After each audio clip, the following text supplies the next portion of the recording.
welcome to the podcast. This is number 6 of the Green Burial Chronicles with Morgan Oaks. Today we have Joe Murray here, and he is from Murray Family Funeral Homes, right?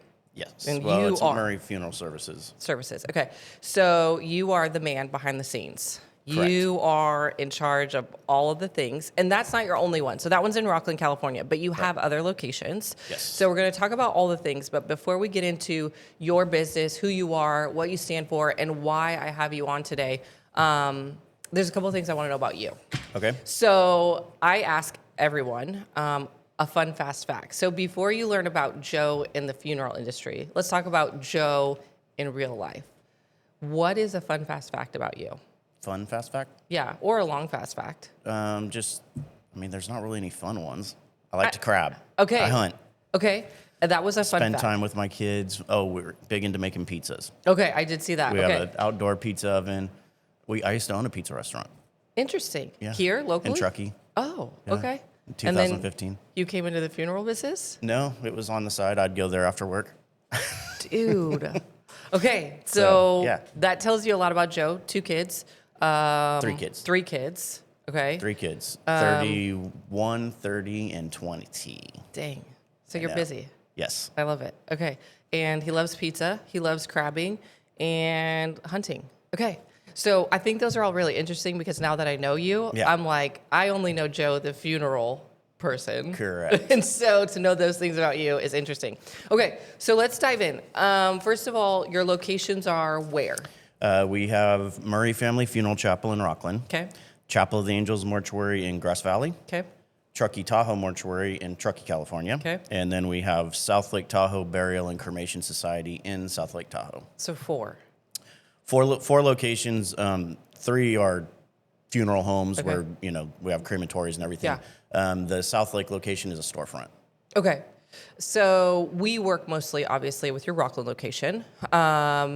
Before we get into that, talk to me about how did you come into this business? Because you are family owned. Correct. You don't have a big corporation behind you. This is your deal. So talk to us a little bit about how you came into this. So I was raised in it. Okay. So I was 6 years old. My dad got a job as an apprenticeship, being a night attendant upstairs at a funeral home, and we moved into a funeral home.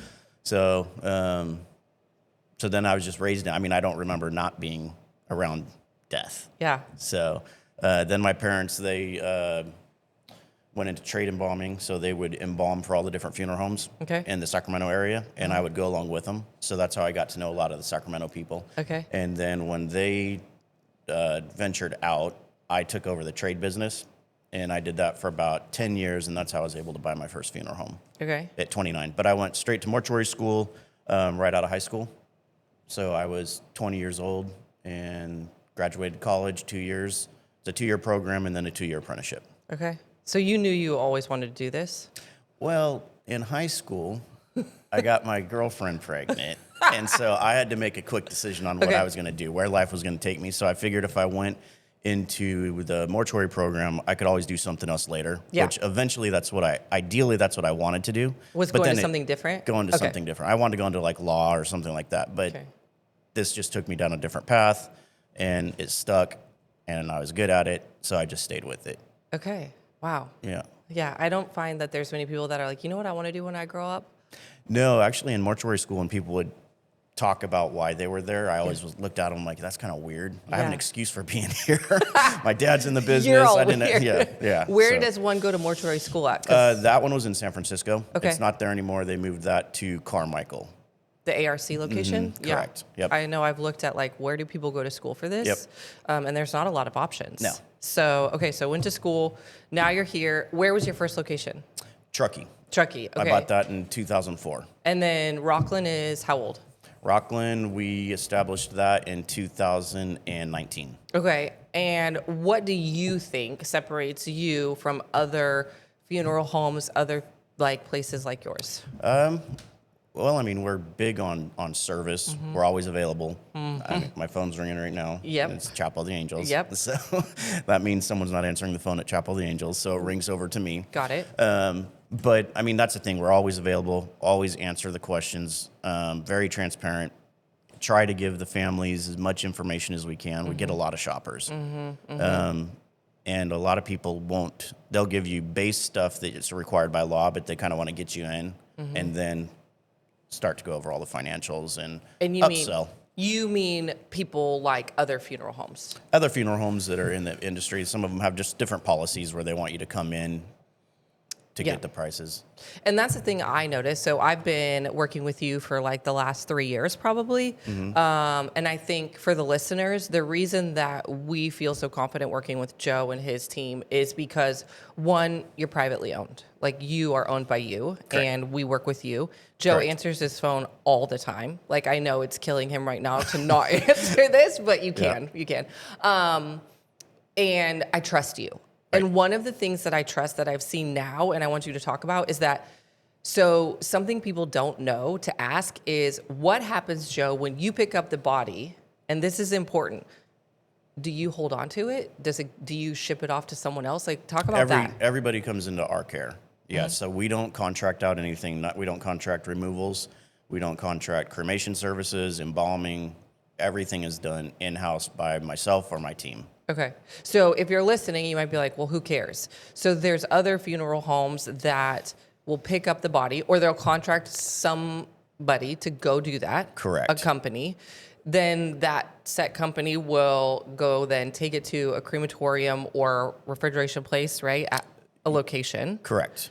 That's not theirs. Correct. And then really all they're doing is the paperwork. They're doing, paperwork and meeting with the family. Yeah. Okay. So you do the whole process, which Correct.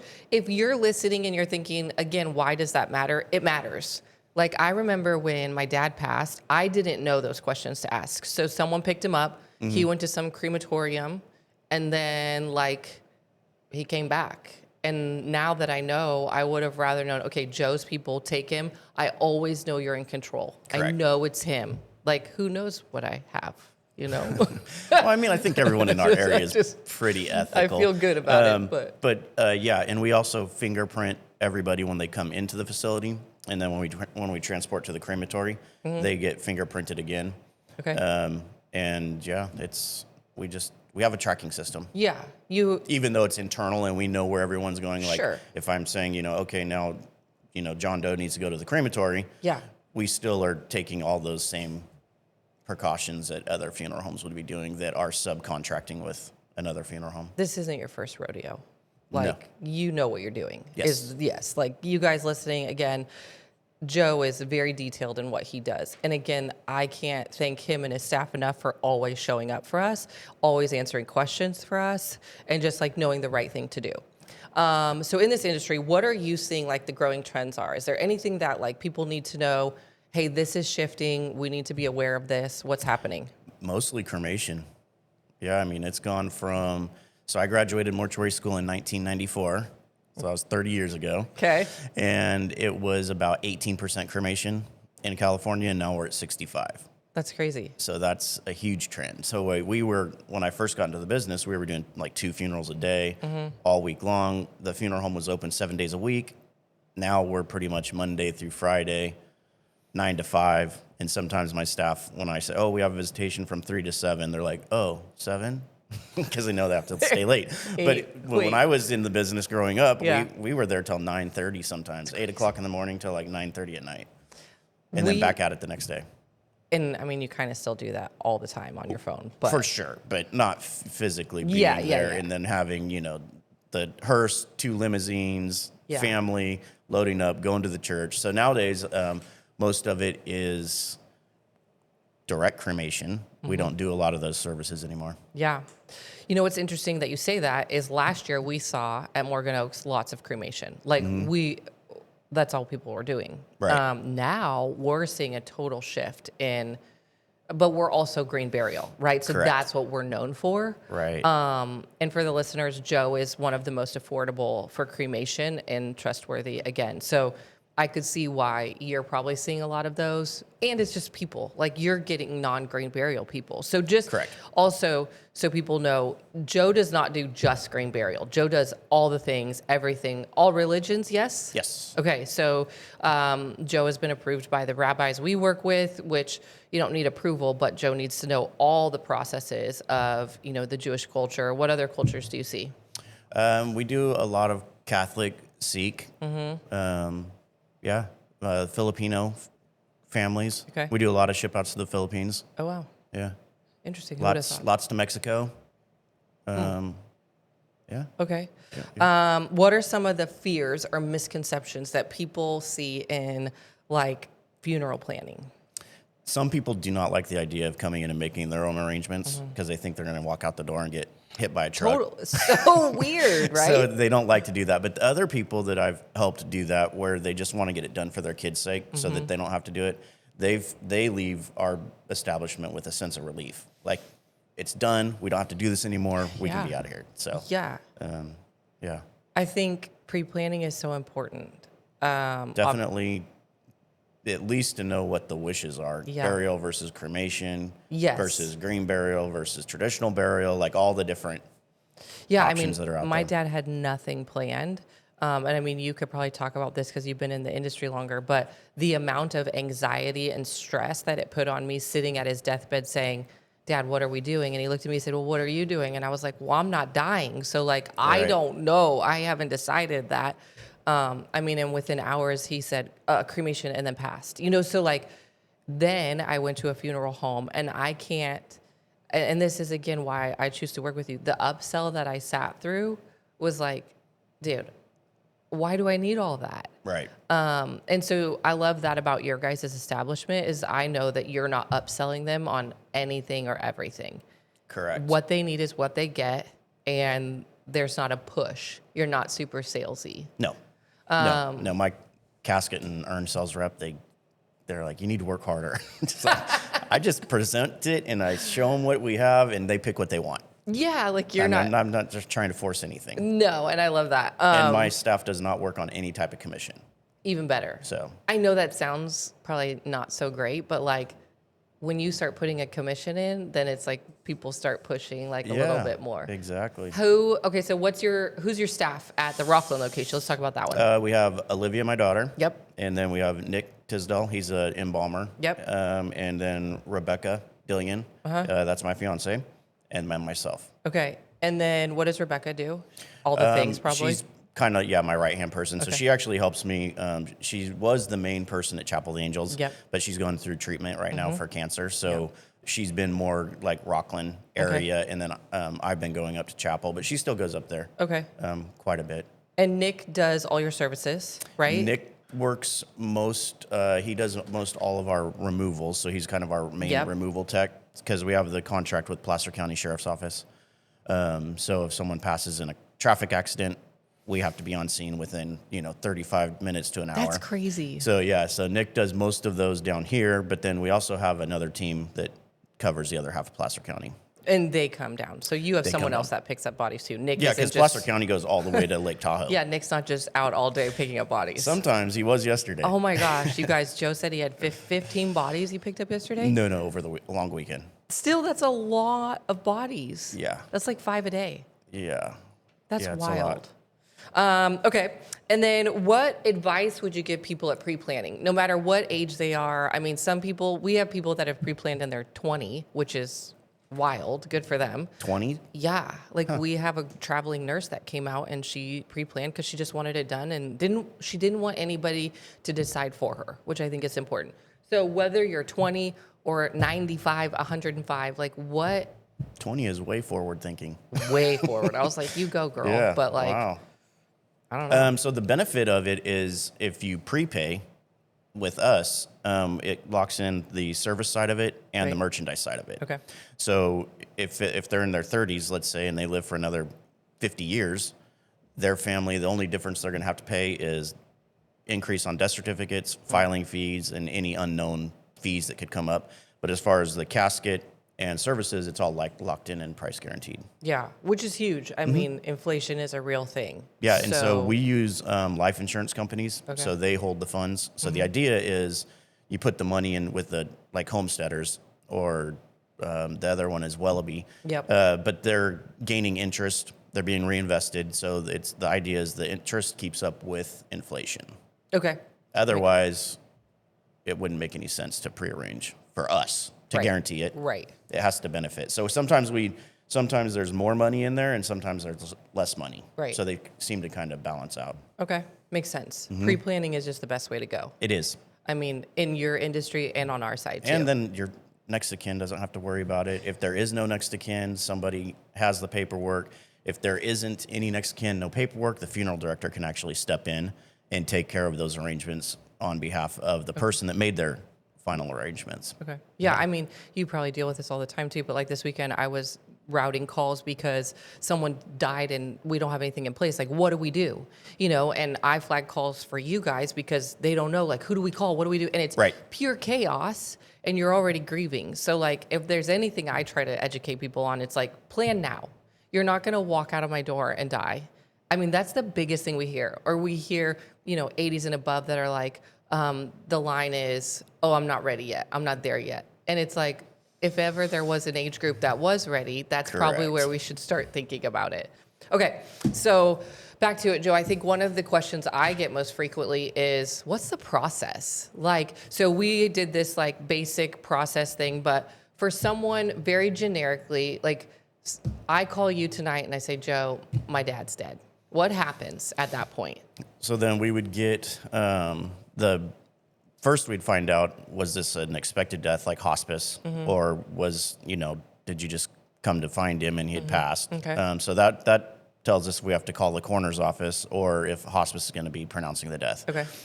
Once that's cleared, then I would dispatch somebody from my team to come out to the home or hospital, wherever the deaths occurred, and bring them into our care. Okay. And then usually the next day is when they would come in to kind of start going over arrangements, and we talk about visitations, funerals, where the burial is going to take place, all the logistics, and then coordinate with the cemeteries. Yeah. So there's usually that meeting that we kind of go over everything because there's a lot going on the night of. And so we tell them to call us the next day when they're up to it. And that's whether they pre-planned or not, right? Pre-planned or not. They're still coming in. If they've pre-planned, a lot of times they'll say, well, we started a file with you or I talked to you a year ago. So then we'll pull that record just so we know in the morning. Okay. And I know one of the things people are going to ask is how you're affiliated with us. You're not at all. Like, just so that people know, Joe has no affiliation. We have no affiliation. It's just in this world that people are already struggling to navigate. I want to know this is a safe place for them to go. Right. And I trust you. So Joe has been one of the funeral homes that we work with pretty regularly. And I feel like we always know what to tell you, what to ask for, and if not, you'll tell us. Correct. He always asks me, Stephanie, is this like an at-need, a pre-need? What are we doing here? I'm like, oh, yeah, you need some details to that. Okay. And what's the name? That's where he always gets me. What is their name? I'm like, I don't remember. Let me look. Okay. This is my question for you, and I've always wondered this because I struggle a little bit, but I'm also sometimes not emotional. Okay. How do you go, 30 years working in this industry and it doesn't affect you? Like, how do you turn it on, turn it off? Like, how did you do that? I don't know. That's a good question. Yeah. Because I mean, it's never really, I think maybe just because I was so young in it that I naturally just built up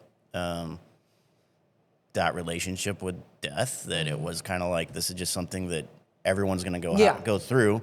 And my job is to get them through it and help them. So, I mean, it's a rewarding career. So I'm helping them, just like a lot of ministers. I mean, can you imagine being a minister and have to list all the stuff they go through? No. Or like a chaplain? Yeah. And so, I mean, yeah, it's a, I mean, but every once in a while, I mean, there's some time, like small children, things like that. It definitely gets you because you start thinking like, you know, oh, wow, this could be my kid. Or how would I feel if this would have happened to one of my kids? And then that's when you have to kind of stop. You can't think that way. Otherwise, cause a lot of problems mentally. Yeah, I can only imagine. I remember, you know, and there's a lot of people that say like, oh, I could never do what you do when they hear what I do.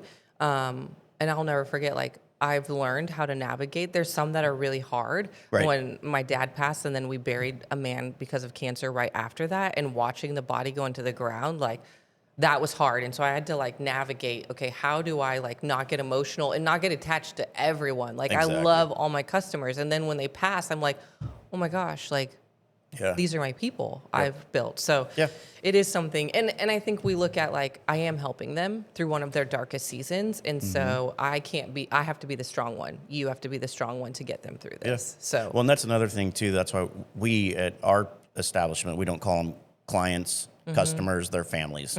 So that's because most of the time that's what happens. You get 3 or 4 family members, they come in and they're trying to take care of their family members, so they become family. Yeah. So Absolutely. Yeah. We've built a great community at Morgan Oaks too with that. So, and then children, can you talk a little bit about what your company does for kids? It's all based on like circumstance. We don't do a lot, fortunately, but most of the time, if it's a pregnancy that hasn't gone full term and it's cremation, we usually do all of those for free for our local communities at each place, and then burial, it's usually going to be whatever my expenses are, but we're not making a profit on the loss of their. But over the last couple of years, I mean, I've just covered all of them. Yeah, and that's one of the partnerships I love having with you is we do everything for free on small children. Yeah. And we don't really have like it has to be this. Like, it's just sort of our call, and I love to be able to serve families and then refer them to you to say, on top of that, like Joe will work with you as well. Because it's a hard season, and the last thing we need to do is add another burden for something unexpected. Yep. Okay. Any last words of wisdom? And then where can people find you? Oh, yeah. That was a good one. You want me to read it for you? Yeah, sure. Okay. I didn't bring it with me. So I just asked if Joe could give me, like, what's one key thing? And Joe said, you only get one chance to do it right when it comes to honoring someone's life. So take the time to plan, ask questions, and choose what feels meaningful to you and your family. Whether it's a traditional service, a green burial in nature, there's no one way to say goodbye. Just make sure it's honest, personal, and rooted in love. That's awesome.